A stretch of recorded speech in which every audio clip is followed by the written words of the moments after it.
Welcome to the Great Canadian Leap, the podcast where we explore bold moves that transform lives. Hosted by yours truly, Ria Abesamis, this podcast dives into the inspiring journeys of individuals who took daring steps to redefine their personal and professional paths. These stories will motivate you to take your leap.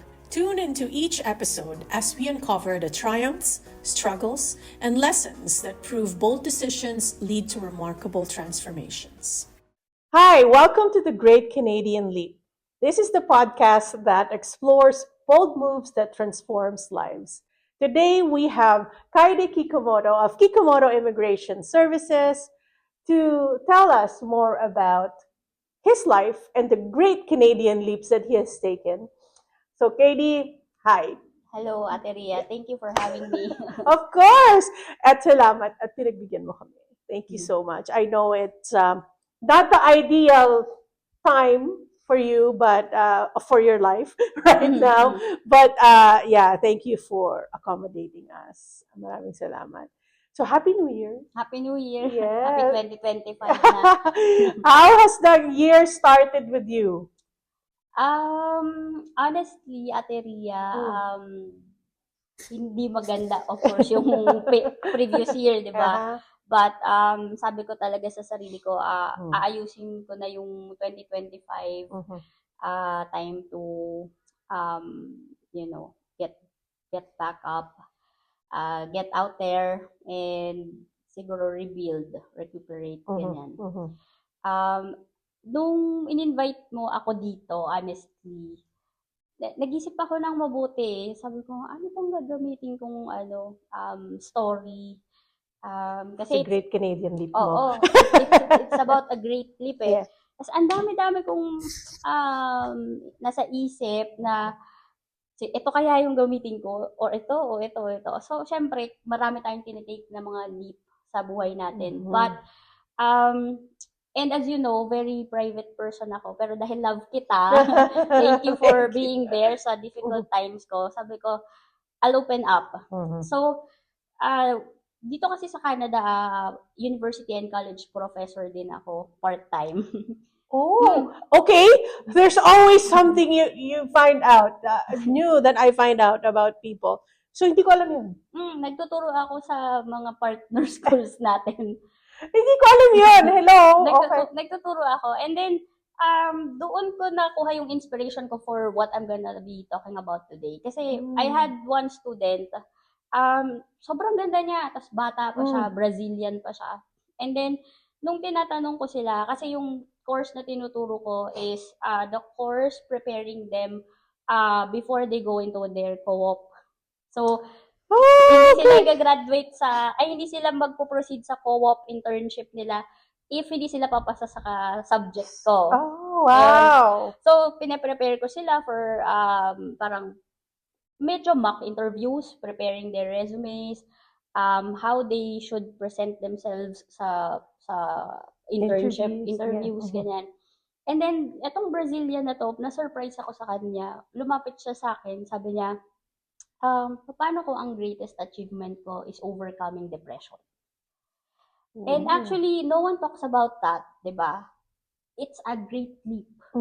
Kasi, if you've come from, kunwari, successful ka, and then may nangyari, nadapa ka, then na-depress ka, babagsak ka talaga. Tapos wala ka talagang gustong gawin anything, di ba? Yes. But coming out of that depression, that dark place, it's a great leap. And siguro yun yung great leap ko na very, very timely and very, very applicable. And I know that, the viewers, the listeners would be able to connect. Kasi a lot of people, marami akong nakikita sa TikTok, sa Reels, even memes na parang heavy masyado yung 2024. I don't know why. Pero, di ba, this is a new year, another chance for us to get out there, start to live again, and stay positive, or at least have a positive outlook in life uli if you've come from a dark place. So, I guess, kasi ang dami kong mga parang laging, kung na-invite kasi ako sa mga schools, mga career talks, even sa schools dito, they are asking me to do a speech. Pag mga career talk to inspire them. Kasi at a very young age, naging na ako, assistant vice president ako ng Bank of America. And I think I was the youngest na Asian na nakakuha ng ganung title back then. So, pero kasi that's something that anyone can just achieve. Kasi when I became an assistant vice president with Bank of America, I was 27.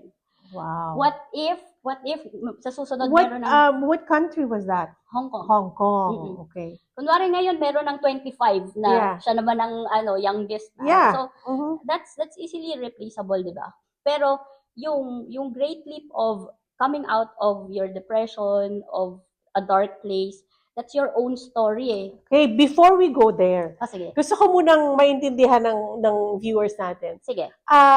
Your background.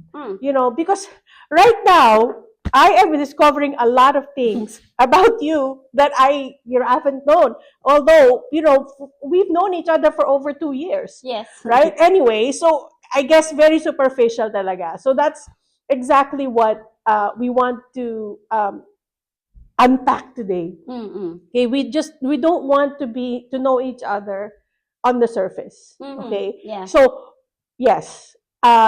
You let's start with family life. Sige, sure. Nung I guess growing up and things like that. So, well, it's he speaks Tagalog very well, but you know, he's not pure Filipino, right? So, let's start with that. Yeah. So yung dad ko is Japanese, obviously yung Kumoto. Yes. And then my mom is Filipina. Ayun. Pero hindi ako lumaki sa kanila. Kasi si mama at si papa nasa Japan sila ever since. But then nagkaroon ng problem with my papers. So I had to stay with my aunt. Siya yung tinatawag kong si nanay. So dalawa yung nanay ko. Si nanay at saka si mama. Si nanay, nasa Philippines siya. So, lumaki ako sa Philippines, kaya magaling ako mag-Tagalog. And then, only child ako, wala akong kapatid. Wala din ako masyadong pinsan sa father side. Kasi, alam mo naman yung mga Hapon, ang unti-unti lang nilang mag-anak, ganyan. Sa mother side ko naman, madami ako mga pinsan sa mother side. And then, ano ba? Ayun lang, hindi kasi gano'n ka adventurous yung growing up years ko kasi alam mo yung Ate Ria, yung mga dati nasasabihin nila parang ay anak ng Hapon makikidnap. May gano'n. So, mayaman yan. Mga ganyan. Tapos sabi, may humula pa sa akin, makikidnap daw ako. So, yung tita ko, sobra siyang protective. Oo, overprotective. To the point na entire grade school ko, hindi ako pinapasama ng field trip. Tapos, atid sundo ako. And then, to the point na yung talagang pag-aakyat na ng classroom, kasi maliit lang talaga ako ever since. Yeah. Tapos parang fragile sila sa akin. Naghingi ng special permit yung tita ko na pwede ba ihahatid siya hanggang room para bubuhatin yung bag niya. Ganun siya. Tapos hanggang high school, hanggang college, hindi ako nakasama ng mga field trip. Pero nakakalabas ka naman, exposed ka naman. Honestly, hindi din kasi at ako mahilig lumabas eh. Kaya pag tinanong mo yung tita ko, lagi niya nagkukwento sa mga friends ko o kaya sa mga ex ko, sasabihin niya, hindi talaga yan sakit ng ulo kasi school bahay lang kahit pwede naman akong umalis. School bahay lang talaga. So, yeah. Okay. So, all right. So, you were not, paano ko ba how did you transition? Sabi ng tita ko, bata pa lang daw ako, na talaga ako, boyish. Si mama, nagpapadala siya lagi sa akin ng mga, Barbie, mga dolls. Basta mga damit na pambabae, tapos toys na mga pambabae. Hindi ko daw pinapansin. Inaano ko lang siya sa isang tabi. Pero nung parang mayroon na akong konting isip, tas gusto ko nang nagpapabili, papabili ako ng toy cars, makabaril-barilan. So, even at a very, very young age. Oo, daw. Hindi ko kasi siya masyadong natatandaan. Ang parang medyo, ano lang sa aking memory is, meron akong pinsan na parang katulong nung tita ko na nagpalaki sa akin. Tapos, nagpabili ako sa kanya nung, yung baril-barilan siya na i-record mo yung gusto mong sabihin or kung ano. Tapos pag binaril mo siya, yun yung sasabihin niya. Yun yung parang sound niya. So yun, yung mga ganun. Tapos, nagba-basketball daw ako. Pero sa loob lang ng bahay. Tapos, puro Catholic schools ako nag-aral. Ano daw, hindi ko daw gusto yung mga uniform ko. Nagbibihis agad ako. And then, nung nag-high school na ako, napunta ako sa all-girls na Catholic school. Oh, we have a photo to show you. Ay, With his permission. Yeah. sige, pwede naman. Para makita mo yung transformation niya. Ayun, tapos medyo alam na siguro nung tita ko tsaka ng mama ko. And then, si mama, nung graduation ko ng college, nag-request siya. I forgot kung college yun or high school. Sabi niya, pahabain mo yung book mo. Kasi si Papa, bibigay natin kay Papa mo yung, yung graduation picture mo. At saka syempre may yearbook. Sabi ko, okay, sige. Tapos pagkatapos na, pagupit na ako. So, napahaba ako. Pero I think nung nag-Singapore kami ni Van, medyo mahaba din yung book ko eh. Pero lagi lang siyang nakatali. Tapos, parang unti-unti ayun, nag-short hair na ako. Pero yung pagpunta namin ng Singapore, ayun, medyo mas parang liberating siya. Kasi, first job ko doon. Okay, let's unpack that. So, you graduated from college. So, was that the start of you thinking about moving to another country? Yan ba yung naging simula? O, dati pa nung bata kapag gusto mo na talaga, lipat ako ng ibang bansa. Hindi talaga ako mahilig mag-abroad kasi si mama, 'di ba, kailangan kong pumupunta ng Japan. Pero alam mo na, medyo nahuhumaling kasi ako sa mga ex. Pag pupunta ako doon, supposedly dapat buong vacation. Shortcut ko para uuwi na agad ako ng Pilipinas, ganyan. Wala sa plano namin ang mag-abroad talaga. Kaya ako napunta ng abroad kasi ayun, na-meet ko na yung ex ko, tapos ang tawag dyan, pumunta kami ng Singapore para manood ng fireworks at Chinese New Year. Tapos, nanood din kami ng air show. Ngayon, dun sa air show, kaya may surgery na ako dito. Dun sa air show, na-aksidente ako sa jump shot lang. Yung US Air Force na aeroplano, nag-jump shot kami doon, tapos mali yung bagsak ko. So, na-twist siyang ganun. Tapos, 2 weeks akong hindi makalakad doon. Di, nag-extend kami. So, nag-stay muna kami sa Singapore. And then, yung iba naming friends, sabi, kasi naki-stay lang kami. Uso sa Singapore kasi yung ganun yung hahanap ka ng room for rent, tapos doon ka makikirent sa kanila. So, syempre, meron kang mga parang housemate. Sabi nung isa doon, ba't hindi kaya kayo maghanap ng work dito? Sabi namin, wala kaming dalang laptop. Kasi supposedly, di ba, New Year lang kami at saka air show, fireworks, ganyan. Sabi niya, nag-work kasi IT siya sa parang school. May mga extrang laptop sa sa school, pahiramin ko kayo, sabi niya. Tapos, nag-apply kami.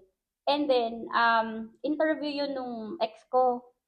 Tapos, sabi niya, yung partner ko nandyan sa labas. Actually, parang halos same kami ng background. Sabi niya, gusto niyo bang interviewin siya? Tapos sabi, may dala ba siyang resume? Pinag-print kami nun ng mga resume nung yung friend nga namin. Sabi niya, oo. Tapos sabi, sige, ganyan. Tapos, nung in-interview ako, sabi, sige, endorse kita agad sa sa isa naming client na naghahanap. Tapos, Fujitsu, Asia. So, yun yung first na job ko sa Singapore na hindi siya ganun kasadya. Parang, okay, try. Habang pinapagaling yung tuhod ko. Tapos, pagpunta namin doon, kasi kunwari yung bahay namin, sa mga familiar sa Singapore, Pasir Ris. Tapos, opposite side nun yung workplace, tas ilang transfer yun.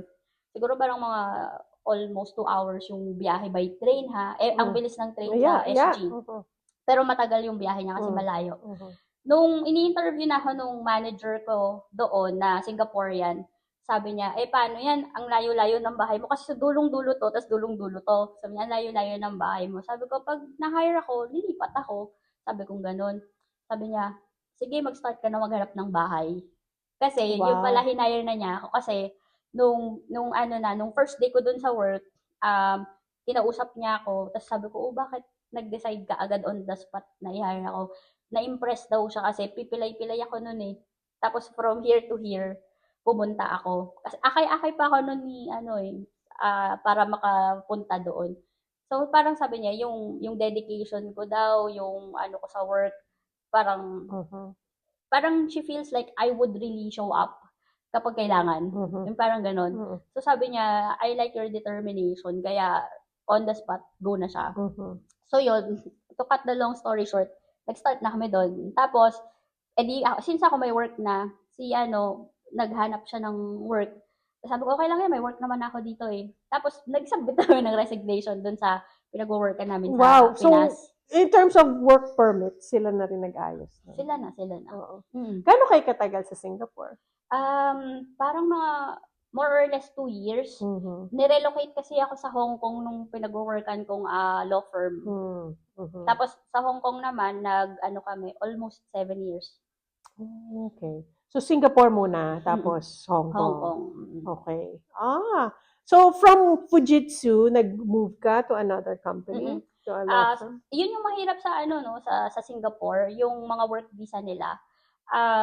Lagi talaga sila yung parang kahit gusto ka pa nilang i-hire, kasi meron yun parang percentage ng kailangan nilang locals before they can sponsor yung foreign worker. That time, nagtanggalan ng mga tao. So, sabi ng manager ko, kahit na gusto kong i-extend yung sa'yo. Alam mo naman, di ba? Last in, first out. First out, oo. So, sabi niya, kailangan naming, parang hindi na nila kayang sponsor for the next renewal. Yeah. So, naghanap ako ng iba. Tapos, ayun, yung nalipatan ko yata noon, kasi nung nag-start, kaya nga sinasabi ko, ang unang-una ko lang job na in-applyan ay yung first job ko, and then the rest okay na. Kasi nung time din na hindi pa ako aalis doon, may mga kumukontak na talaga sa akin.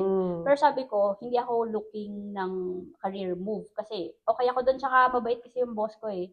So, nung sinabihan ako noon, binalikan ko yung mga ibang nag-contact. Sabi ko, yung work permit yata yung tawag doon, mga S-Pass, E-Pass, ganyan.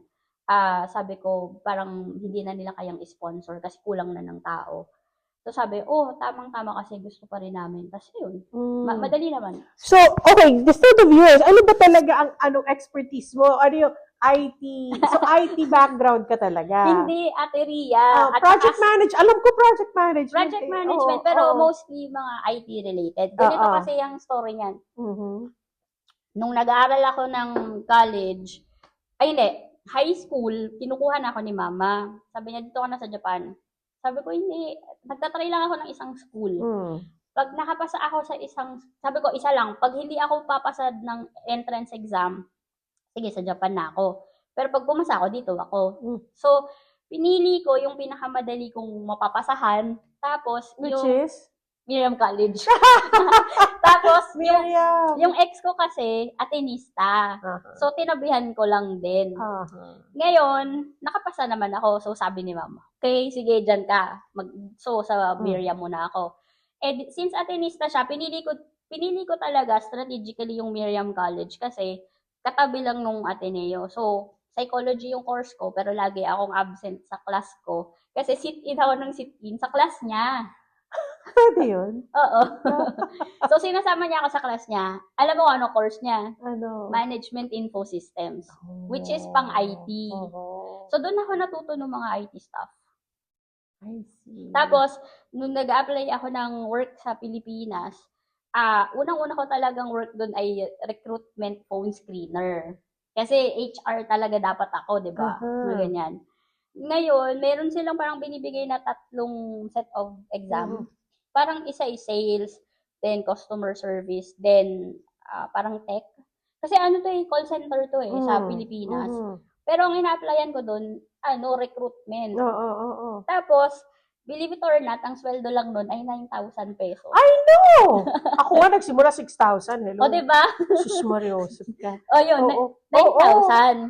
I Ngayon, believe you. sabi, gusto mo ba talaga ito? O gusto mong itry itong IT? Kasi pag ito yung kinuha mo, parang meron silang 1 week training, crash course. Tapos, pag pumasa ka, then dito ka. Kung hindi, di balik ka dito. And yung offer nito ay parang times 2.5 or 3 nung offer sa pagiging HR. Kung sige, try ko. Kasi parang wala namang mawawala. Kung makuha ko to, di, at least malaki pa yung sweldo ko. Kung hindi, di balik ako dito sa original ko ina-applyan. Then, ayun na siya. Doon na siya nagtuloy-tuloy. Doon sa crash course ko, ipapag-dismantle ka na ng PC. Tapos, tinuruan na kami ng mga kung ano-ano. Sabi ko, okay naman pala to. Tapos, doon na siya nag-start eh. And then, after doon, yun na nga yung nilipatan ko na naging office mate kami ni X. Tapos, parang outsourced IT kami ng Morgan Stanley. Yung Morgan Stanley is a big bank sa US, diba? Sa Wall Street. Kaya kami, nung pumunta kami nung Singapore, medyo may value na kami. Dahil alam na nila. Ang mga nag-hire actually sa kanya nung nasa Singapore kami, mga Credit Suisse, Goldman Sachs, United Bank of Switzerland. Tapos ako naman, napunta din ako dun sa mga parang Bank of America, Bloomberg, Visa. Ayan. I guess it's because Filipinos speak better English than Singaporeans. Actually, maganda naman ang grammar ng Singaporean, pero may certain accent kasi sila yung Singlish. 'Di ba? Yung parang kunwari ang orange juice ay orange juice. O kaya kenatla. O kaya nola. Mga ganyan. So, may extra. Parating mail. Yeah.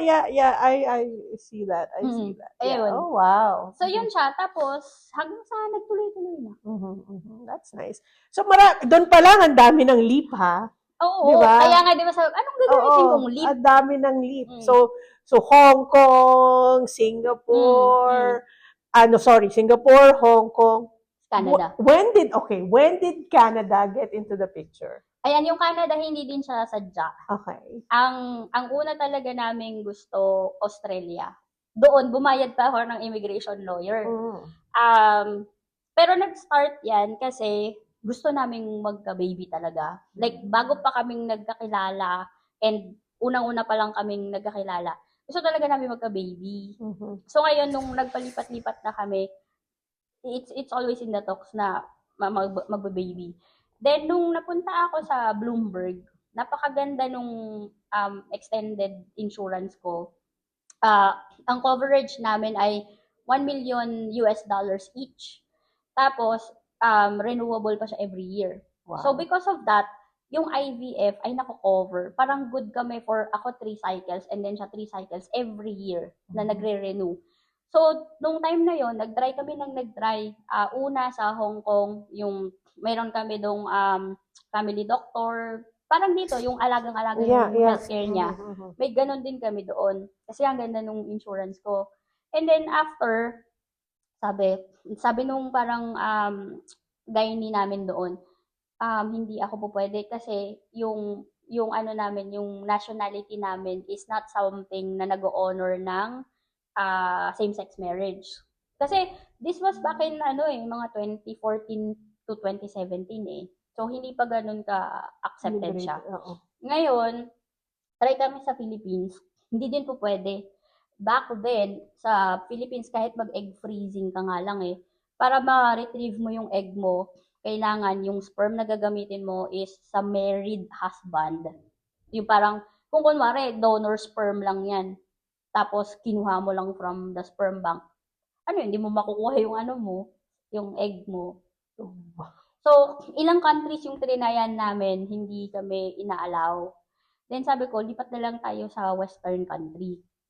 Tapos, ang first choice ko noon, Australia. Kasi dati, honestly, may parang connotation ako sa Canada na, bakit ganun yung mga nasa Canada, walang social life.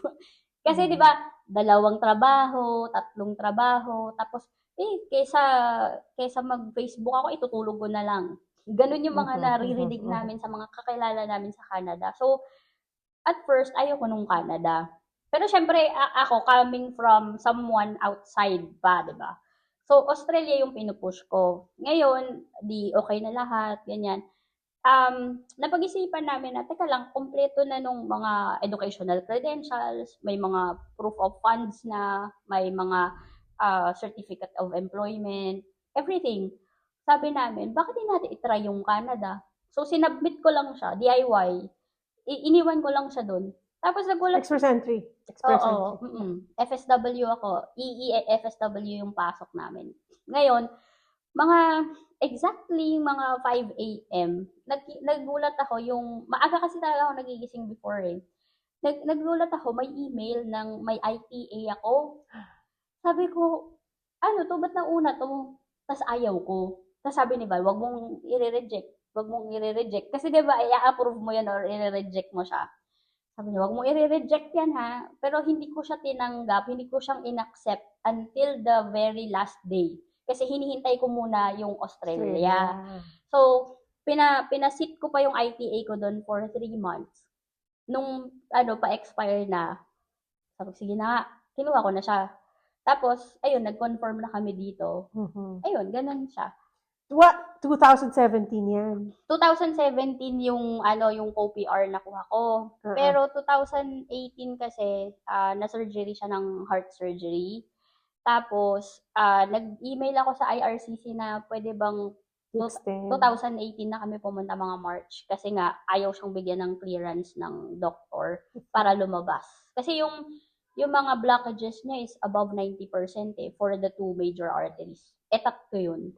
So, pinayagan naman kami. Kaya 2018, pumunta na kami dito. Nag-confirm lang kami ng PR. Andito kami siguro for 10 days. Tapos bumalik ulit ako ng Hong Kong.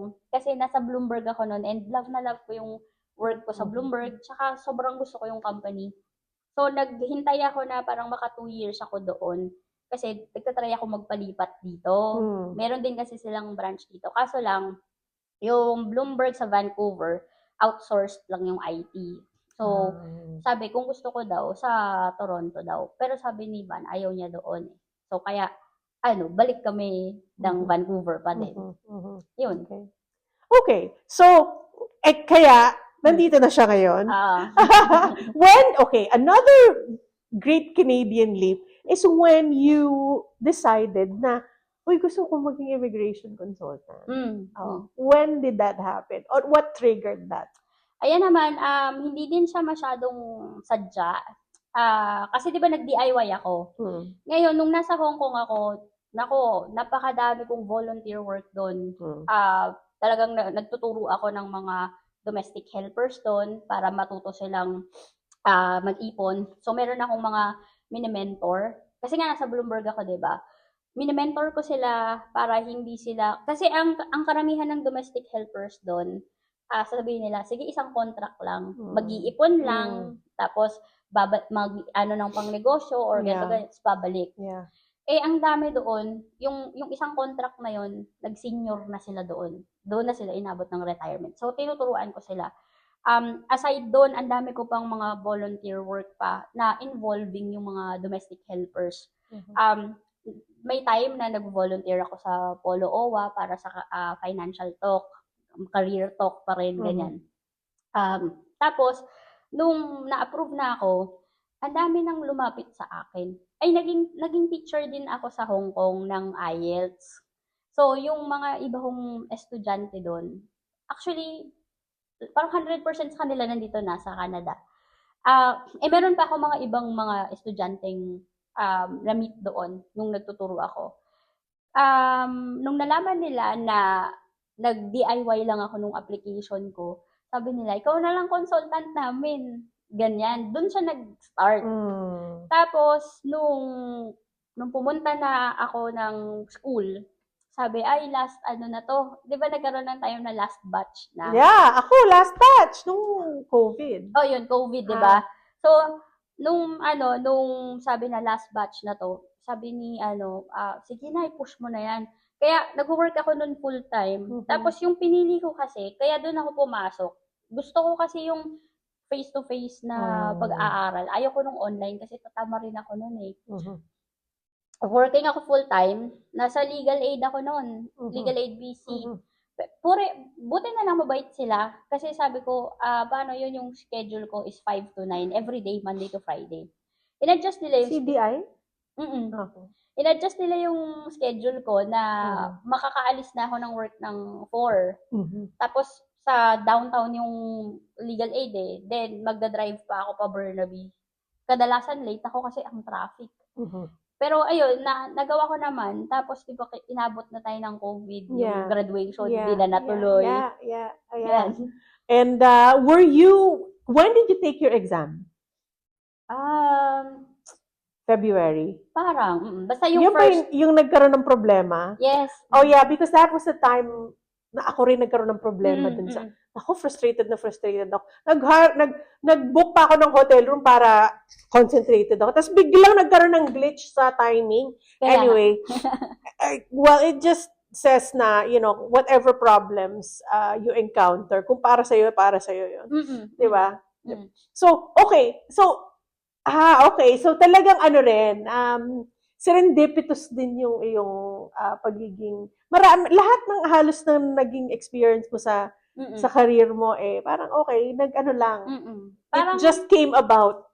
Parang kumbaga, yung universe talaga yung align nagdadala sa'yo. Kasi imagine, push ako sa Australia at yun yung ginastusan ko eh.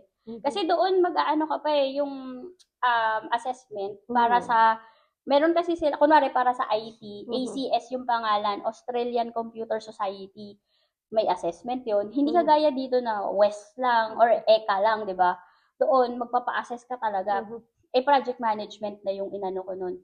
Tapos, yung gagawin mong report is, ipapa-approve mo pa yon sa dapat at least director level. Para alam nila na yung project mo talaga is done by you, tas talagang tama yung report mo.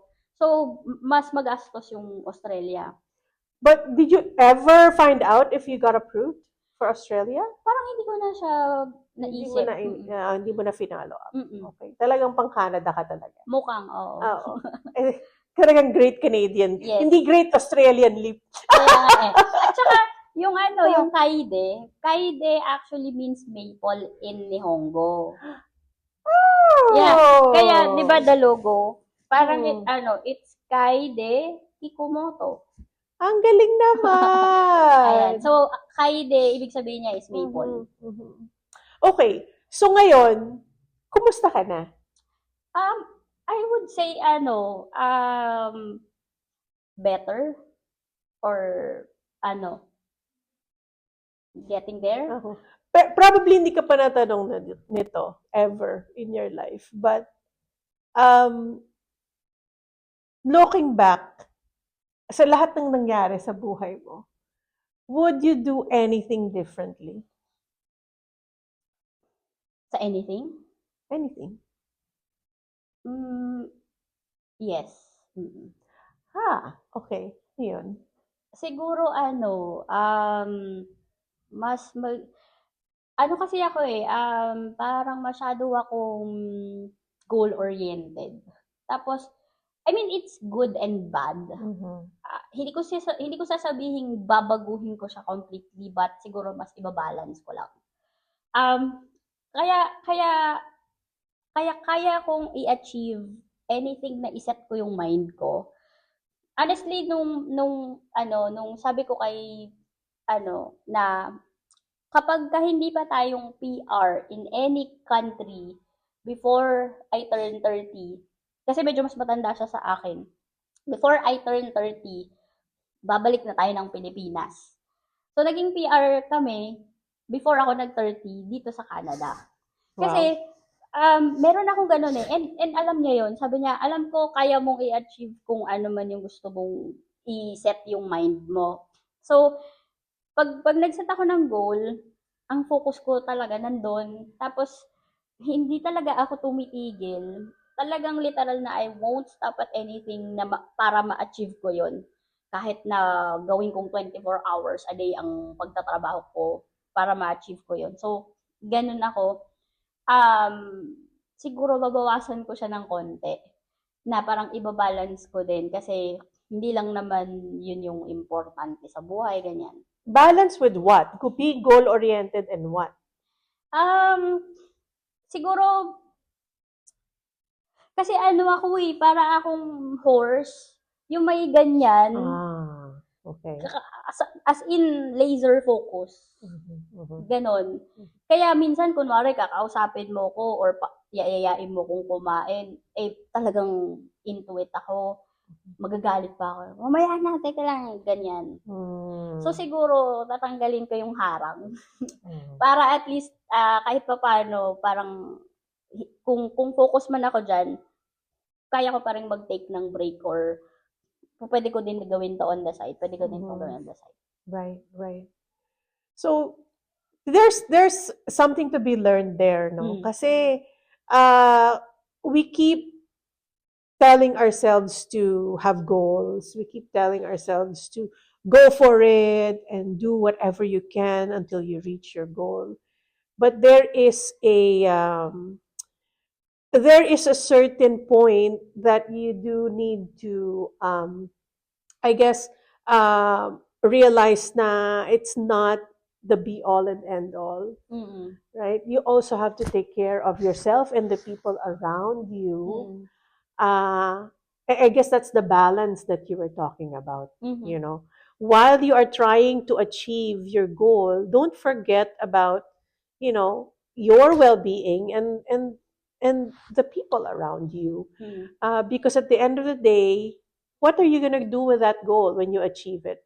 If, if you haven't taken care of yourself and the people around you, it's nothing at the end of the day, right? Alam mo, Ate Ria, I think nakuha ko yan nung meron akong naging ka-close na classmate ko sa immigration na, Chinese. Sa sobrang, siya, goal-oriented din siya. Pero siya naman kasi, as in, ang goal niya is, yung sa akin naman kasi pag nag-goal ako na kunwari, goal kong matapos ang book, tatapusin ko ang book. Siya, ang goal niya talaga is solely pera. Pera talaga. Meron siyang sinabi before, kasi kunwari, i-invite niya ako ng weekend. Tapos sasabihin ko, aalis kami ng wife ko, magka-camping kami. Susunod na yung mga camping-camping na yan, kasi ganito, ganyan. Sabi niya, yung nanay daw niya, yung family daw niya, kinalimutan niya muna. As in, blinak niya. Sabi ko, bakit? Kasi sabi niya, kasi they distract me from my goal. So, blinak niya para hindi tatawag, hindi magme-message, then hindi siya madidistract. Kasi sabi niya, after 2 years, after 5 years, pag na-achieve ko na yung gusto ko sa company ko, di babalikan ko sila. Family ko pa rin naman sila eh. Parang kahit pa paano, siguro naka-affect siya sa akin na, o nga no, parang, dun ako nawalan ng friends. Like, kunwari may tatawag na friend, kausapin ko sandali, tapos papasa ko na kay, tapos sila na yung mag-uusap. Kaya ang nangyari talaga nitong, parang yung mga friends ko, siya na yung friends. Kasi wala na akong time. Pero pag kumontak sila, nag-ano sila, siya ini-entertain niya pa din. And she has time para kausapin sila. Even family members, even mga relatives, ganyan. Masyado akong nag-focus. Pero, I would say in a short span of time, yung binibuild kong company, na, alam mo yun, nailagay ko naman siya dun sa pwestong gusto kong paglagyan. Pero, again, at the end of the day, everything is empty kung walang balance. So, siguro ngayon, yun yung gusto kong baguhin na, actually, na-start ko na siya, which is, pag tapos na yung work ko, tapos iniiwan ko na yung phone ko. Dati kasi dala-dala ko pa din eh. Tapos kahit kumakain kami sa labas or nasa camping or kung saan man, dala ko pa din. Tapos, teka lang, meeting muna ako sandali. Na parang, bakit pa nag-camping kung nag-work din ako, ganyan. So, yun siguro, like, magkakaroon din ako ng time for myself, my family, loved ones, friends, gano'n. Yeah, and that's very, very important to note in this conversation. Na, I haven't told my public about what happened to me a few months ago, right? Only a few of you know that, but Mhm. I guess that's part of it, Mm-mm. when because I had a health scare Mm-mm. in September, that very few people know about because I'm still here. I kind of, Mhm. I rested for a few days, but I'm back again doing Mhm. the same old things. But I I learned a few things from that incident. Na, Mhm. I used to have two phones also. You know Mhm. that. I mean, it's letting go is very hard to do when you're a business owner, Mm-mm. right? Because of course you want to make the most out of your investment, and you want Mhm. everything to be successful. But at the end of the day, what is success for if you're not here on earth? Mhm. Right? Totoo, totoo. So yeah, I'm glad you said that, Mhm. because whenever I ask people, would you change anything differently, they would always say, well, at least 90% of them would say na, no, no regrets or Mhm. blah blah blah. But you candidly said Yes. yes, Mm. yes, because you learned from that, right? Mhm. Mhm. And I'm glad you said that, because it's a lot of people can relate to it. Mhm. A lot of people, especially me, Mhm. especially me. Yeah. So okay, that leads me to my next question. You're you, you're a success in whatever endeavor na pinasok mo, and but of course nagkaroon ka ng hurdle, Mhm. personal struggle na nakaapekto sa dun nga sa goal mo and Mhm. everything. So um what are your thoughts about that now that you're starting to get up and running again? Mhm. Ang dami kasing nagsasabi nung time na nandun ako sa place na yon. Slump. Mm. Na mag-focus ka sa work, Mm. the best, Payaman ka. oo, magpayaman ka. Parang, alam mo yung mga kinabaliwan kong mga, makikita mo siguro, Ate Ria, pag pumunta ka sa bahay, ang algorithm ko sa YouTube, sa TV, puro how to win your ex back. How to win ganyan. Puro ganyan yung algorithm. Oh my Kasi God. syempre yun yung parang fixated ako. Um, na, pero during this time din, nakikinig ako ng mga podcast, nanonood ako ng mga ganon. Napanood ko yung isa, particularly kay Mel Robbins. Oh my God, I also listen to her. Let them. Let them. Nandun yung anak niyang si Sawyer. Mm. Tapos, ang pinag-usapan nila doon is, yung dun sa breakup nung anak niya, na 2-year relationship, ganyan. Tapos, na ano ko doon, ang unang-unang kasing sinabi nung anak niya, number one is, kasi nasa Let Them book din siya eh, allow the person to process it. Kasi, lagi sasabihin, huwag ka nang maano dyan, hayaan mo na yan. May mga meme pa nga na, Yeah. pinagpalit ka na, lumandi ka na. May mga ganyan. Ay, parang, meron pa isang mga ano, huwag ka nang kahil-hil dyan, lumandi ka na, kasi pinagpalit ka na. Mga ganyan. It's so funny. Pero di ba, Ate Ria, parang sabi ni Sawyer doon, yun yung worst thing na po pwede mong sabihin sa someone na nag-grieve eh. Kasi, hindi po pwedeng parang takasan niya yung stage na yun eh.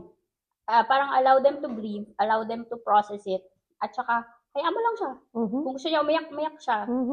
Kasi dadating yung time na siya na mismo yung aalis doon sa lugar na yun kapag na-process niya. And ang na-realize ko kasi, Ate Ria, ever since yung mga people around me na mahal ako, lagi nila akong pinoprotect from hurt.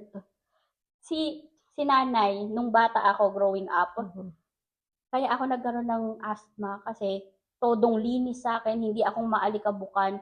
Kaya ang dami kong allergies kasi hindi ako na-expose sa mga dumi. Tapos di ba hindi ako pinapalabas ng bahay, hindi ako pinapag-field trip. Lagi akong pinupulbusan. Lagi akong may sakit tuloy. Pero nung nung parang May lampin sa likod. Oo, mga ganyan. Hindi ako pinapawisan. Hindi ako sanay na may pawis. Kaya ever since, sasabihin ko na rin, Ivan, bakit ganun? Kunwari may activity kaming nakakapawis. Sabi, bakit ganun mukha ka pa ding fresh? Kasi halos wala akong pawis. Hindi ako nasanay ng yung madumi or hindi din ako masyadong mabaho or kasi pag minsan nga lalabahan niya yung damit ko, sabi niya, nagamit na ba to or hindi pa? Kasi hindi siya yung amoy na gamit dahil nga hindi ako pinapawisan. So, ever since growing up, sa mga naging jowa ko, pinoprotect nila ako from hurt. Tapos ngayon ko lang siya as in na experience na, teka lang, i-process ko nga to, masakit eh. Yung parang ganun, na parang i-process ko muna yung hurt, tsaka ako lalabas doon. So, siguro, good half a year din. Pwede na siguro. Although, I'm not saying na hindi ako hurting. Hindi naman yung mawawala eh. Pero, yung meron ng conscious effort to fight it. Parang ganun. Yeah. And that's also a very good insight na feel the pain. Just feel the pain so that so that the time will come when you're immune to it. Right? You expose yourself to parang allergies, right? Sometimes when you expose yourself to the allergen, you get used to it that you're not allergic to it anymore. So it's kind of like that, right? Yes, feel the pain. Let yourself feel the pain so that the time will come when you don't feel it anymore, right?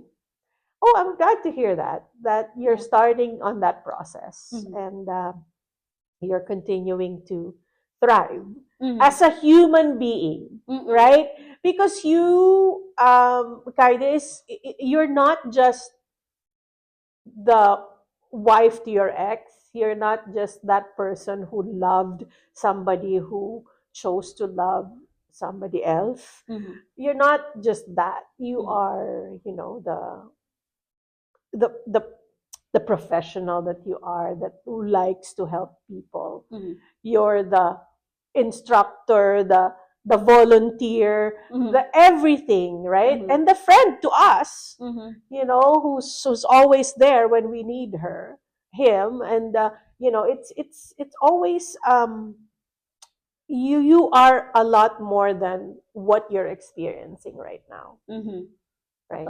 Yeah, and well, I guess I will end it with that, unless you have other things to say about your Great Canadian Leap and the learnings that you've had along the way.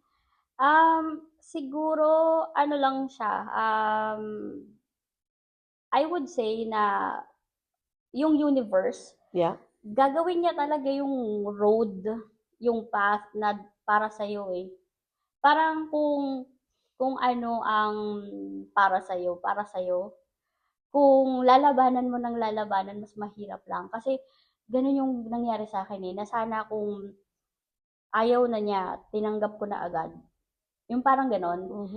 Kasi nilabanan ko pa eh. For how many months nilabanan ko. Hindi, kaya ko yan. May mga, pa akong rewrite the stars. Hindi talaga yun yung nakasulat ng universe. Okay. So, if sa mga marami ding nangangarap na mag-Canada pa din, 'di ba? I think if it's for you, yung road mo, yung path going to Canada will be very easy. Kagaya ng sa akin, 3 months, hindi sinasadya. As in, promise, hindi talaga siyang, hindi, Canada, ganyan. Hindi eh. Pero siya yung dumating. Tapos nung okay na siya. Nung sa pag-i-immigration consultant, andyan din siya. So, siguro, whatever feels light, para sa'yo siya. Pag heavy masyado, tapos pinipilit mo ng husto, and then, ang bigat-bigat niya, siguro, let go. Let go talaga. Kasi, if it's meant, yung is light. Carne, thank you so much for guesting at our podcast, The Great Canadian Leap. Ang dami-dami naming natutunan sa iyo today. Ako, believe it or not, ang dami ko ring na-discover today, hindi lang kayo. So, yeah. So, your life is very rich with experience and heartaches and successes, and it's all a good combination. Those are all recipes for happiness. Yes. You know, hindi mo naman malalaman kung what real happiness is kung hindi ka nagkaroon ng heartache. Tama. Diba? So, and with that, I really, really thank you for opening up and showing us na, you know, you're the human side of Kaide Kikumoto. You always see him sa Omni News, sa kung ano-anong mga podcast at but you know, I'm sure you haven't discussed this with any other podcast or any other guestings, but yeah, I feel honored na dito na diniscuss mo yan, and thank you so much. Thank you din, Ate Ria, for having me sa The Great Canadian Leap. So guys, support the podcast of Ate Ria. And dahil mahal talaga kita, Ate Ria, sabi ko, hindi talaga nila nakikita yung side na yun eh. Kaya yung mga tao, hindi sila naaawa sa akin eh. Hindi sila naaawa sa akin. Diba? Parang kumbaga, bakit gano'n? Napaka-strong nito eh. So, kaya mo yan? Ikaw pa ba? Laging gano'n. Pero sabi ko, taking a leap isn't always just about, alam mo yun, jumping into something really positive. I mean, you know, merong mga leap na masakit, 'di ba? Pero it will make you stronger, it will make you better. And siguro doon ko naisip na I wanted to be different from all my other interviews na masyadong professional, serious tone. I really made sure na this is like the other side of Kaide Kikumoto, vulnerable, broken, but fighting pa din. So, alam mo yun, para alam nila na tao pa din ako. Kasi yun nga, sabi ko parang, bakit yung mga tao di naaawa sa akin? Puro lang sila, kaya mo yan, alam kong kaya mo yan. Puro ganun lang. Pero, nandun ako sa part na, tao lang ako eh. Nasasaktan ako, vulnerable din ako. Ganun. So, thank you, Ate Ria. Nagamit ko siya as platform to show na tao lang din ako, nasasaktan, may emotions, nagiging weak, nagiging vulnerable, pero magte-take ako ng Great Canadian Leap.